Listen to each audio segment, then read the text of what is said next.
जबरदस्तीचे लग्न भाग 27. आर्यन, तुला काय हवे आहे? तुला बाळ हवे आहे, पण तू माझ्यामुळे हे बोलत आहेस हो ना? आर्यनने कोणतेही उत्तर दिले नाही.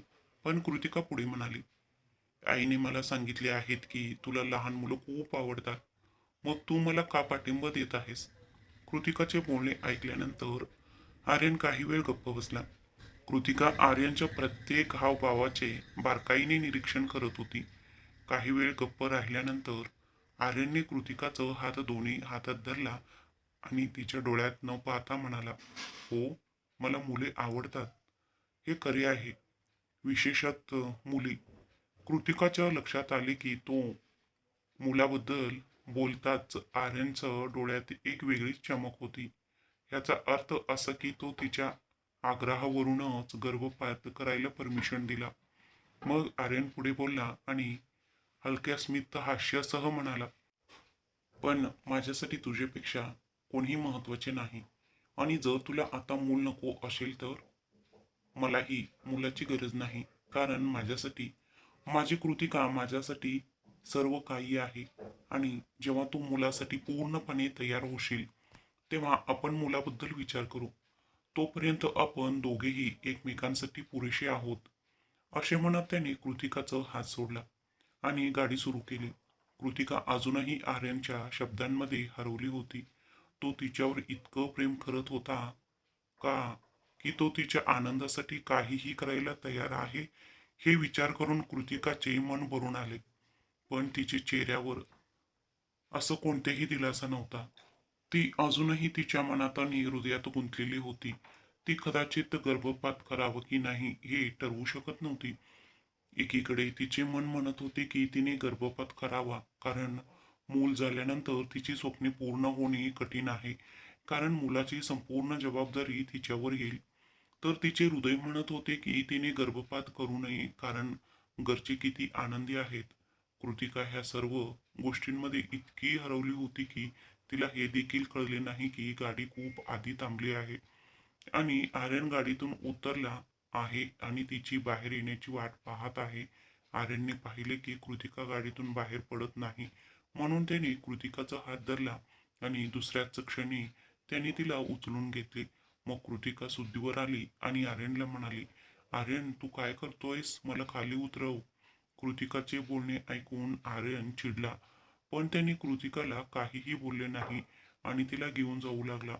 हॉलमध्ये त्याने पाहिले की वाणी सूर्यकाशी बोलत होती आणि मानसी सोफ्यावर बसून तिच्या फोनवर काहीतरी पाहत होती. आर्यनने तरीही कृतिकाला खाली उतरवले नाही आणि तिला असेच घेऊन पायऱ्या चढू लागला. सर्वांसमोर कृतिकाला आर्यनच्या मिठीत खूप लाज वाटत होती आणि ती वारंवार आर्यनला तिला खाली उतरवायला सांगत होती, पण आर्यन तिचे ऐकायला तयार नव्हता. आर्यनने कृतिकाला खोलीत आणले आणि हळुवारपणे तिला सोफ्यावर बसवले आणि स्वतः बाथरूममध्ये गेला. काही मिनिटांनी आर्यन खोलीत परत आला आणि त्याने कृतिकाला पाहिले, जी तिच्या जगात हरवली होती.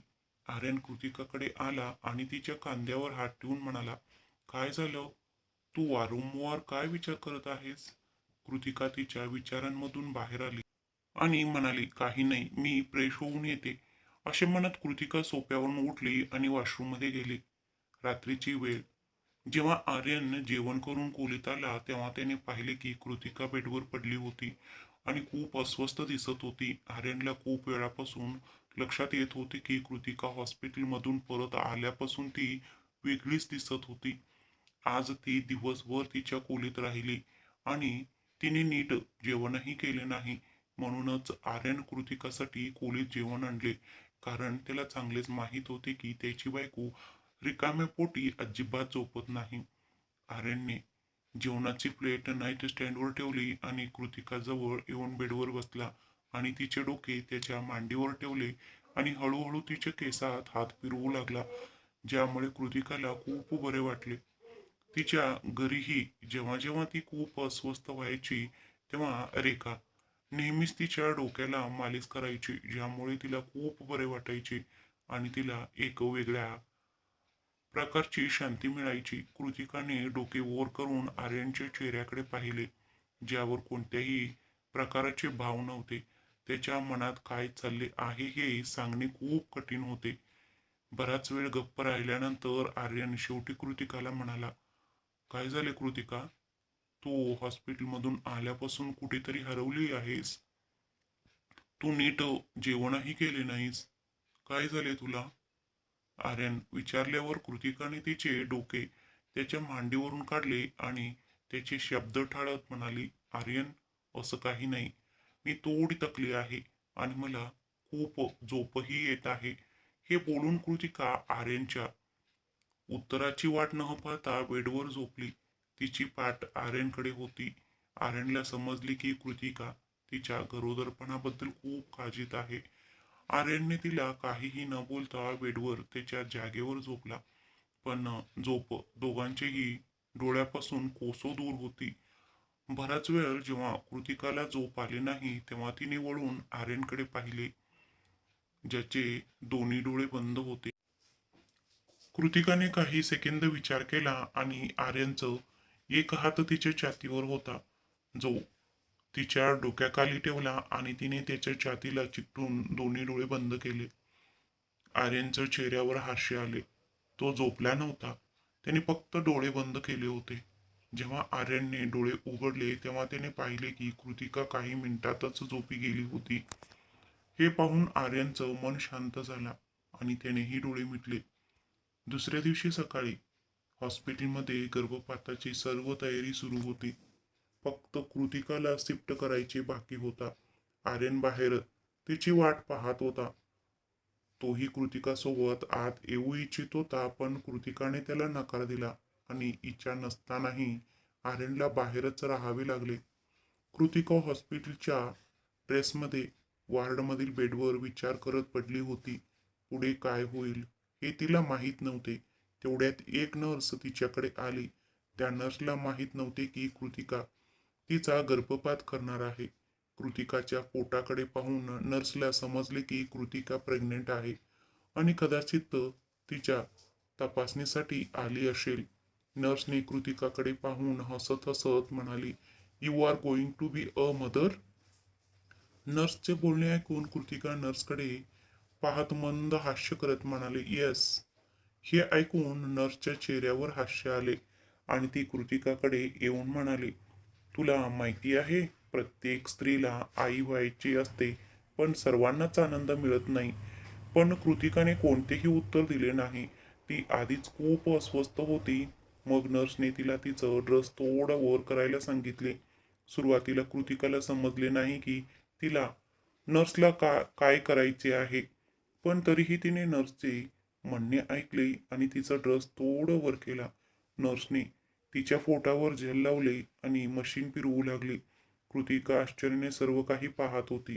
तिची नजर मशीनवर पडली आणि तिला काही समजण्यापूर्वीच तिला अचानक बाळाच्या हृदयाचे टोके ऐकू येऊ लागले.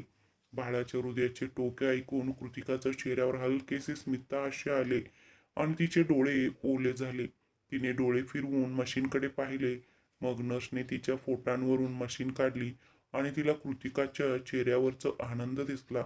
मग दुसरी नर्स तिथे आली आणि त्या नर्सला म्हणाली, ओटी तयार आहे, डॉक्टर मोकळे आहेत. त्या नर्सचे बोलणे ऐकून पहिल्या नर्सने तिच्याकडे गोंधळून पाहिले आणि विचारले, पण का? दुसरी नर्स म्हणाली, कारण हा एमटीचा केस आहे. हे ऐकून पहिली नर्स थोडी दुःखी झाली आणि कृतिकाची माफी मागत म्हणाली, मला माफ करा. मी तुम्हाला बाळाच्या हृदयाचे टोके ऐकायला लावायला नको होते. पण कृतिकाने प्रतिसाद दिला नाही. तिचा हात तिच्या पोटावर होता, जणू ती तिच्या बाळाला जाणवत होती. काही मिनिटांनंतर तिला ओटीमध्ये नेण्यात आले आणि ऑपरेशनची तयारी सुरू झाली. कृतिकाच्या डोळ्यात अश्रू होते आणि तिचा हात अजूनही तिच्या पोटावर होता. डॉक्टरांनी इंजेक्शन तयार केले आणि कृतिकाला म्हणाले, आता आपण तुला इंजेक्शन देणार आहोत. पण कृतिकाने तिला प्रतिसाद दिला नाही. डॉक्टरांनी दुसऱ्या डॉक्टरकडे पाहिले आणि तिने हळुवारपणे कृतिकाच्या खांद्यावर हात ठेवला. कृतिका अचानक उठून बसली आणि रडत म्हणाली, मला गर्भपात नको आहे. मला माझे बाळ हवे आहे. असे म्हणत कृतिका रडत म्हणाली, अरे देवा, मला माफ कर. मी काय वेडपणा करणार होते. माझ्या स्वप्नासाठी मी माझ्या स्वतःच्या मुलाला मारणार होते. कृतिकाच्या निर्णयाने डॉक्टरांच्या चेहऱ्यावर हास्य आले आणि तिने हळुवारपणे कृतिकाच्या खांद्यावर हात ठेवला आणि हसत म्हणाली, तू योग्य निर्णय घेतलंस. कृतिका काहीच बोलली नाही. तिचं डोळ्यातून अश्रू वाहत होते. ती विचार करत होती की ती इतकी स्वार्थी कशी असू शकते की ती तिच्या स्वप्नांसाठी स्वतःच्या मुलाला मारणार होती. एक आई तिच्या मुलासाठी सर्वस्व त्याग करते आणि ती तिच्या स्वतःच्या मुलाला मारणार होती, जे अजून जन्मले नव्हते. असं विचार करत कृतिकाच्या डोळ्यातून अश्रू वाहत होते. काही मिनिटांनी ऑपरेशन थिएटरचा दरवाजा उघडला आणि डॉक्टरही कृतिकासोबत बाहेर आले. कृतिका बाहेर येताना पाहून आर्यन पटकन तिच्याकडे आला आणि कृतिकाला काळजीने विचारले, काय झाले कृतिका? आणि तू का रडत आहेस? पण कृतिकाने उत्तर दिले नाही. तिचे मान खाली होते आणि तिच्या डोळ्यात अश्रू होते. कदाचित ती आर्यनच्या डोळ्यात पाहूही शकत नव्हती. कृतिका काहीच बोलत नाही हे पाहून आर्यनचे मन दुःखाने भरून येते. तो डॉक्टरांना विचारले की कृतिकाला काय झाले आणि ऑपरेशन इतके फास्ट कसं काय झाले. मग डॉक्टर हसत आर्यनला म्हणाले, मिसेस शिंगानिया यांनी तिच्या गर्भपात करण्यास नकार दिला आहे. डॉक्टरांचे शब्द ऐकून आर्यनला धक्का बसला, पण नंतर त्याला वाटले की कदाचित कृतिका घाबरली असेल आणि म्हणूनच तिने तिच्या गर्भपात करण्यास नकार दिला असेल. आर्यन गुडघ्यावर बसला आणि कृतिकाचा चेहरा हातात घेऊन तिच्या डोळ्यात पाहत म्हणाला, माझ्या वाघिणीला काय झाले? ती का रडत आहे? कृतिका रडत आर्यनला म्हणाली, आर्यन, मला गर्भपात करायचा नाही. आर्यनला अजूनही वाटत होते की कदाचित कृतिका घाबरली असेल. म्हणूनच तिचा एक हात धरून तो प्रेमाने म्हणाला, कृतिका बेबी, माझ्या डोळ्यात बघ आणि मग मला सांग, जर तुला भीती वाटत असेल आणि म्हणूनच तुला तुझ्या गर्भपात करायचा नसेल हो ना, तर तू काळजी करू नकोस. काहीही होणार नाही. मी आहे तुझ्यासोबत. आर्यन वारंवार विचारल्यानंतर कृतिकाला राग आला आणि ती रागाने ओरडत खुर्चीवरून उठली. आर्यन, मी तुला सांगितले आहे की मी आता माझ्या गर्भपात करणार नाही, असे म्हणत ती आर्यनकडे न पाहता हॉस्पिटलमधून बाहेर पडू लागली. आर्यनला कृतिकाचे वागणे समजले नाही, पण त्याला कृतिका रागाच्या भरात काहीतरी करेल याची काळजी होती. म्हणून तो काहीही न बोलता कृतिकाच्या मागे जाऊ लागला. घरात सुरेखा सकाळपासून देवाऱ्यासमोर बसली होती. तिने सकाळपासून काहीही खाल्ले नव्हते आणि देवाला प्रार्थना करत होती की कृतिका तिचा निर्णय बदलावा आणि तिच्या गर्भपात करू नये. कृतिकाच्या गर्भपाताबद्दल ऐकल्यापासून ती कृतिकावर थोडी रागवली होती, पण तिला हे देखील माहीत होते की गर्भपातामागे काहीतरी कारण असेल. म्हणूनच आर्यन तिचा गर्भपात करत होता. वाणी तिच्याकडे आली तेव्हा सुरेखा देवाऱ्यासमोर बसली होती. वाणीला सुरेखा खूप आवडायची आणि सुरेखाही तिला तिच्या मुलीपेक्षा कमी मानत नव्हती. वाणी सुरेखाकडे आली आणि तिच्या शेजारी बसली आणि तिला समजावून सांगितले, आंटी, तुम्ही सकाळपासून इथे रिकामे पोटी बसले आहे. प्लीज काहीतरी खा. सुरेखा जड अंतकरणाने म्हणाली, बाळा, मला जेवायचे नाही. वाणीला सुरेखाबद्दल खूप वाईट वाटत होते. मग दोघींनाही गाडीच्या हॉर्नचा आवाज ऐकू आला. हॉर्न ऐकून मानशीही तिच्या खोलीतून बाहेर आली आणि आज अक्षतही घरीच होता, म्हणून तोही मानसीसोबत खाली आला. जेव्हा आर्यन कृतिकाचा हात धरून हॉलमध्ये आला तेव्हा कृतिकाने पाहिले की सर्वजण त्यांच्याकडे पाहत आहेत, पण सुरेखा हॉलमध्ये नव्हती. हे पाहून कृतिकाने अक्षतला विचारले, अक्षत, आई कुठे आहेत? अक्षतनेही हसण्याचा प्रयत्न केला. वहिनी, आज सकाळपासून आई देवाऱ्यासमोर बसली आहे आणि खूप अस्वस्थ आहे. कृतिका आणि आर्यन दोघांनाही समजले की सुरेखा का अस्वस्थ आहे. मी आईला भेटून येते, असे म्हणत कृतिका गेली. आर्यन आणि सर्वजणही तिच्या मागे गेले. कृतिका जेव्हा तिने सुरेखा आणि वाणी बसलेले पाहिले आणि वाणी त्यांना समजवण्याचा प्रयत्न करत होती, आई म्हणत कृतिका सुरेखाकडे आली, पण सुरेखा तिचं आवाज ऐकूनही तिच्याकडे पाहिले नाही. त्यामुळे कृतिकाच्या डोळ्यात अश्रू आले आणि तिने रडत सुरेखा समोर दोन्ही हात जोडले. कृतिकाच्या डोळ्यात अश्रू पाहून सुरेखाचे हृदय लगेच वितळले आणि ती उठली आणि तिने पटकन कृतिकाला मिठी मारली आणि तिच्या केसात प्रेमाने हात फिरवू लागली. तोपर्यंत आर्यन आणि सर्वजण आले होते आणि त्या दोघींकडे पाहू लागले. कृतिका रडत सुरेखापासून वेगळी झाली आणि तिची माफी मागत म्हणाली, मला माफ करा आई, माझ्यामुळे तुम्हाला त्रास झाला, पण आता मी तुम्हाला पुन्हा कधीही दुखवणार नाही. असे म्हणत कृतिकाने हात जोडले. कृतिकाला रडताना पाहून सुरेखा, वाणी आणि मानसीच्याही डोळ्यात अश्रू आले. मग आर्यनने त्याचे बूट काढले आणि कृतिकाकडे आला आणि सुरेखाची माफी मागत म्हणाला, मला माफ कर आई, प्लीज मला माफ कर. कृतिकाची यात काही चूक नाही, प्लीज तिच्यावर रागवू नको. कृतिका आर्यनला नकार देत म्हणाली, नाही, ही सर्व माझं चूक आहे. तू मला समजवलास, पण मी वेडी होते की जर मला मुलं झालं तर मी माझी स्वप्ने पूर्ण करू शकणार नाही, मी अभ्यास करू शकणार नाही. उलट तू मला पाठिंबा दिलास, मला समजावून सांगितले आणि जेव्हा मी मान्य केले नाही तेव्हा तू गर्भपातासाठीही सहमती दर्शवली आणि तुला मुलं नको आहे म्हणून सर्व दोष स्वतःवर घेतलास. मला माफ कर. असं म्हणत कृतिकाने आर्यन समोर हात जोडून मान खाली घातली. आज तिला स्वतःची खूप लाज वाटली की ती इतकी मोठी चूक कशी करू शकते. आर्यनने लगेच कृतिकाचे हात धरले आणि तिला समजावून सांगत म्हणाला, नाही कृतिका, जितकी ती तुझी चूक आहे तितकीच ती माझीही चूक आहे आणि तू चुकीचा विचार केला नाही. प्रत्येकाला त्यांचे करिअर बनवायचे असते, त्यांना स्वतःचे पायावर उभे राहायचे असते. मग तू पण याबद्दल विचार केलंस तेव्हा तू काय चूक केलीस? पण कृतिकाने काहीच उत्तर दिले नाही. मग सुरेखा कृतिकाकडे थोड्या रागाने पाहत आर्यनला म्हणाली, ही कृतिकाची चूक नाही. तिला जे काही वाटले ते तिने तिच्यासाठी विचार केले. ती तिच्या फ्युचरसाठी आणि स्वप्नासाठी तिने एक छोटंसं जीवाला मारणे कसे योग्य आहे? सुरेखाचे म्हणणे ऐकून आर्यनने एक दीर्घ श्वास घेतला आणि म्हणाला, आई, तू गैरसमज करून घेत आहेस. कृतिकाने गर्भपात करायचे निर्णय घेतले होते आणि तिला तो करायचा होता, पण तिने तो केला नाही. आर्यनचे शब्द ऐकून सर्वांना धक्का बसला. मानसीला विश्वास बसला नाही आणि तिने कृतिकाला विचारले, कृती, तू खरोखर गर्भपात केला नाहीस? कृतिकाने हळूहळू नाही मध्ये मान हलवली.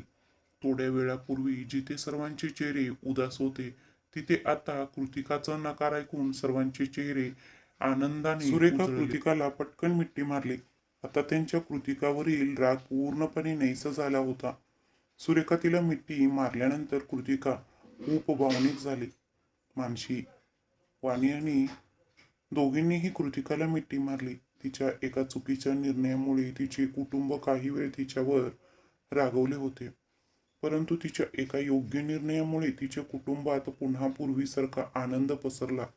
सर्वांना खूप आनंद झाला आणि हा आनंद साजरा करण्यासाठी अक्षतने एक छोट्या पार्टीची कल्पना दिली, जी सर्वांना खूप आवडली आणि सर्वांनी मिळून उद्या एक भव्य पार्टी आयोजित करण्याचा निर्णय घेतला.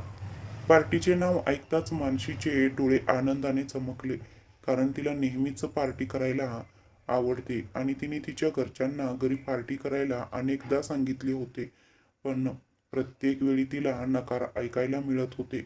आणि आज तिने काहीही न सांगता घरी पार्टी आयोजित केली जात होती, ज्यासाठी ती खूप उत्सुक होती. मग आर्यन म्हणाला, बाहेरून कोणीही या पार्टीत येणार नाही, फक्त कुटुंबातील सदस्य असतील. सुरेखा त्याला अडवत म्हणाली, हो, फक्त कृतिकाच्या घरच्यांना आणि तिच्या मित्रांना आमंत्रण द्या. कृतिकाच्या मित्रांचा उल्लेख होताच आर्यनचा मूड खराब झाला. मग मानसी आनंदाने म्हणाली, आणि मी माझ्या कॉलेजच्या मित्रांनाही आमंत्रण देते.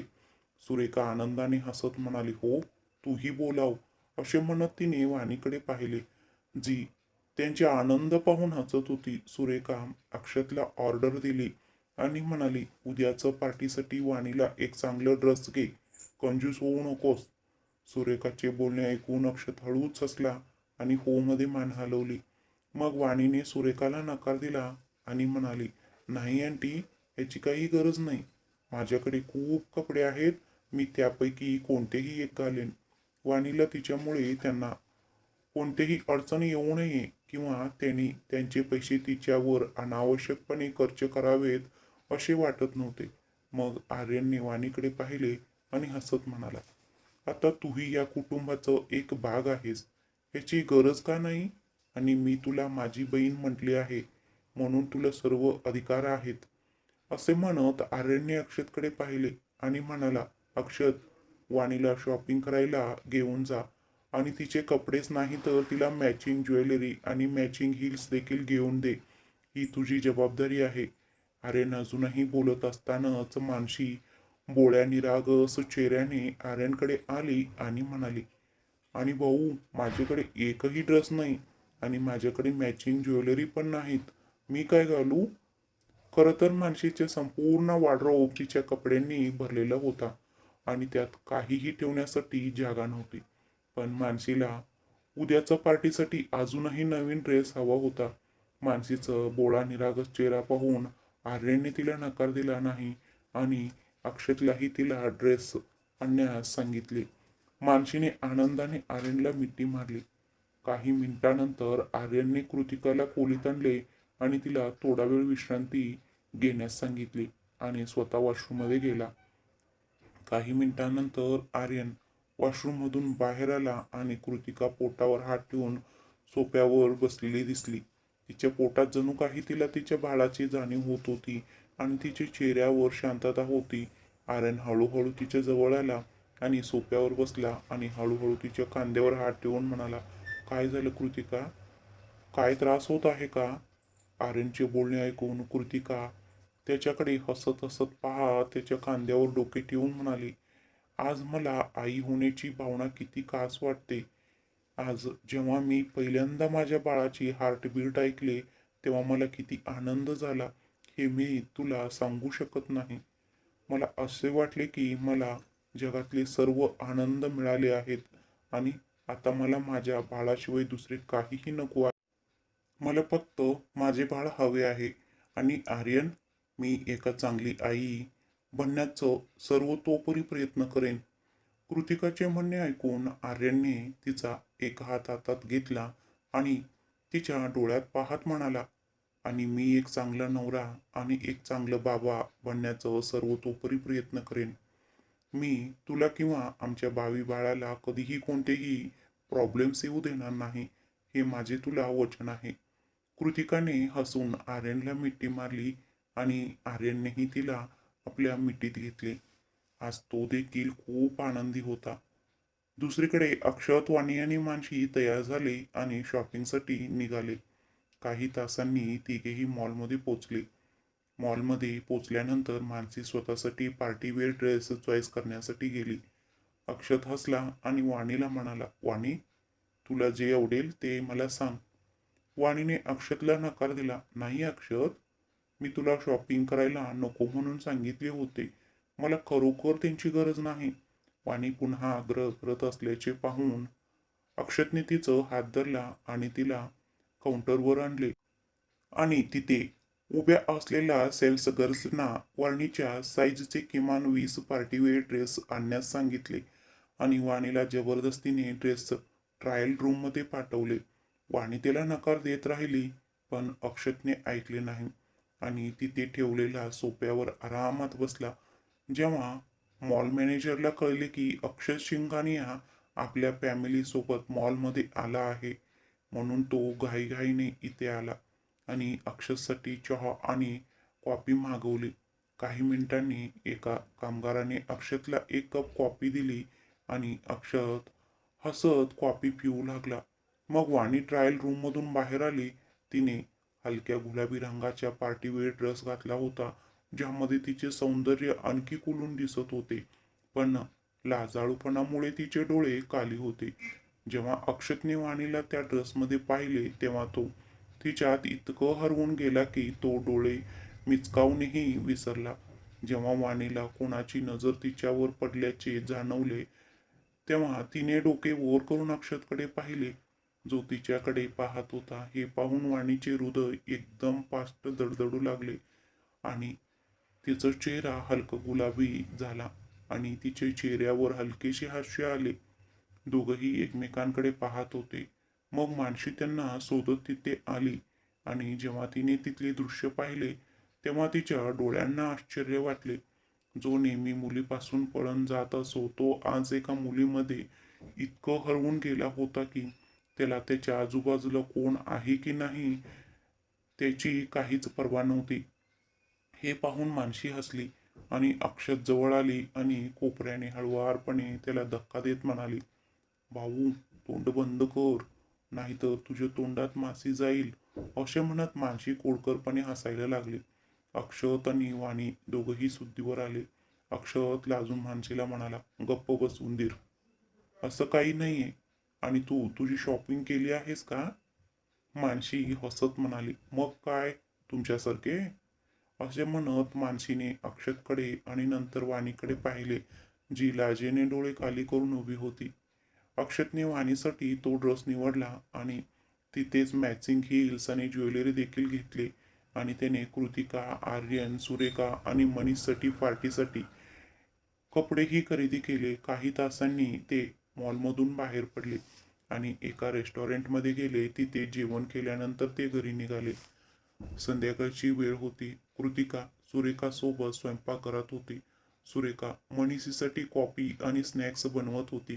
कृतिका त्यांना खूप काळजीपूर्वक पाहत होती. सर्व काही तयार झाल्यानंतर सुरेखा आणि कृतिका मनीषसाठी कॉफी आणि स्नॅक्स घेऊन आल्या आणि टेबलवर ठेवल्यानंतर सुरेखा हसत मनीषला म्हणाली, मनीष, तुला माहिती आहे, उद्या आपण सर्वांनी एकत्र पार्टीची योजना आखली आहे. मला खूप आनंद आहे की कृतिकाने गर्भपात केला नाही. सुरेखाचे बोलणे ऐकून मनीषच्या चेहऱ्यावरही हास्य आले आणि त्याने प्रेमाने कृतिकाला स्वतःकडे बोलावले आणि तिच्या डोक्यावर हात ठेवत म्हणाले, देव तुला खूप खूप आशीर्वाद देवो बाळा. देव तुला नेहमीच आनंदी ठेवो आणि आता मला लवकर एक नातू किंवा नात दे, जेणेकरून मी त्यांच्यासोबत खेळू शकेन. मनीष त्यांचे बोलणे ऐकून कृतिका लाजली आणि तिने हळूच हो मध्ये मान हलवली. तेवढ्यात अक्षत, वाणी आणि मानशी देखील शॉपिंगवरून परतले. मानशी येताच तिने तिचे शॉपिंग बॅग्स सर्वांना दाखवायला सुरुवात केली आणि सर्वांना विचारले की कसे आहेत. मनीष हसले, अगदी माझ्या राजकुमारीसारखी. मानशी आनंदी झाली आणि तिने तिच्या वडिलांना आनंदाने मिठी मारली आणि म्हणाली, थँक्यू बाबा. आणि तुम्हाला माहिती आहे की मी उद्या पार्टीमध्ये हे सर्व घालेन. मानशी अजूनही बोलत असताना आर्यन वाणीकडे आला आणि तिला विचारले, वाणी, तू शॉपिंग केली नाहीस? वाणी अडकळते, हो, मी मी मी केले आहे. अक्षतने एक शॉपिंग बॅग सुरेखाला दिली आणि हळूहळू त्याने सर्वांचे खरेदी केलेले ड्रेस एक एक करून सर्वांना दिले. कृतिकालाही तिच्या ड्रेस पाहून खूप आनंद झाला आणि तिने हसत हसत तिचा ड्रेस घेतला आणि अक्षतला थँक्यू म्हणाली आणि अक्षत हसला. काही तासानंतर रात्र झाली आणि सर्वांनी एकत्र जेवण केले आणि सर्वजण आपापल्या खोलीत गेले आणि झोपी गेले, कारण सर्वांना उद्याच्या पार्टीची तयारी करायची होती. मानशीच्या खोलीत मानशी उद्याची आतुरतेने वाट पाहत होती. तिला इतकं आनंदी पाहून वाणीच्या चेहऱ्यावर हास्य उमटले आणि ती मानशीला म्हणाली, तू खूप आनंदी दिसतेस मानशी. मानशी हसत हसत म्हणाली, हा, मी उद्याच्या पार्टीसाठी इतकी आनंदी आहे की मला झोप येत नाहीये. असे म्हणत मानशी आनंदाने उड्या मारू लागली आणि तिच्या बालिश कृत्यांकडे पाहून वाणी मोठ्याने हसू लागली. अक्षतच्या खोलीत अक्षत बेडवर बसला होता आणि त्याच्या हातातल्या हिऱ्याच्या अंगठीकडे हसत हसत पाहत होता. आज जेव्हा मानशी आणि वाणी घरच्यांसाठी कपडे पाहत होते तेव्हा अक्षतने त्यांच्यापासून लपून ही अंगठी घेतली होती.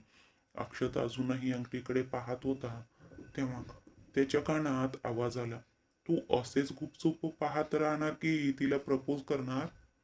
असे म्हणत आर्यन आणि कृतिका त्याच्या खोलीत आले आणि आर्यन अक्षतच्या हातातल्या अंगठीकडे पाहू लागला.